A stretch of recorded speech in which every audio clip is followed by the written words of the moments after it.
Well, there's going to be something special in the sky nationwide on tomorrow's election day. Meteorologist Amy Wilmoth is here with why you'd want to get outside tonight and look up, Amy. It's going to be pretty neat, I think. While many Americans are going to be looking down at the election ballot, everyone in the United States can also look up to see a total lunar eclipse. I think this is going to be pretty cool. NASA Ambassador Tony Rice is joining us now to talk about this rare sky show. Welcome to the show this morning, Tony. Good to see you. Thanks for having me. Explain to us what happens during a total lunar eclipse.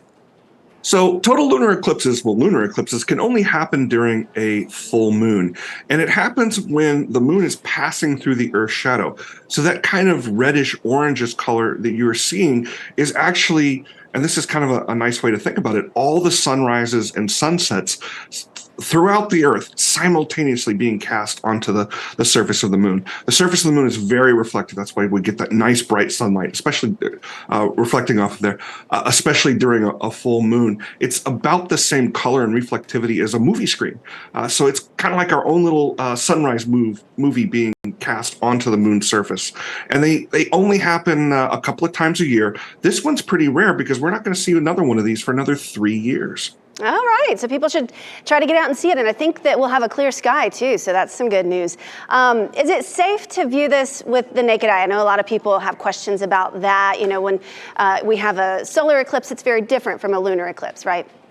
Very, very different. You're looking at reflected light there. You're looking at light being reflected off of the surface of the moon from the sun. With a solar eclipse, which we got one of those coming up in 2023, we'll be talking a lot more about that in a couple of months, another one in 2024. Then you're looking directly at the sun. You, of course, don't want to look directly at this, but it's perfectly safe and something that you might want to set your clocks for. Alarm clock to get up tomorrow morning. It's going to begin around partial part of the eclipse where you first start to see the circle of shadow moving over the face of the moon. That begins around 4:09. The totality begins at 5:16. That's when it turns that deep orange color. And the maximum eclipse, when it's going to be its deepest orange, most deep red, is going to be about just before 6 a.m. Okay, I mean, that's not super early. I think people could probably set their alarms and get out to see it, especially since it's such a rare occurrence. It's never happened on election day, which is kind of cool. Remind us, if we miss Tuesday's sky show, how long do we have to wait for the next one? It's going to be close to 3 years. We'll see some other partial eclipses in between then and now.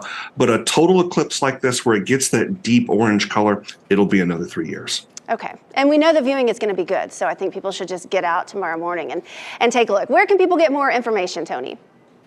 We've got a post up on WRAL.com. Just search on eclipse, and you'll find all the timings and everything you need to find there.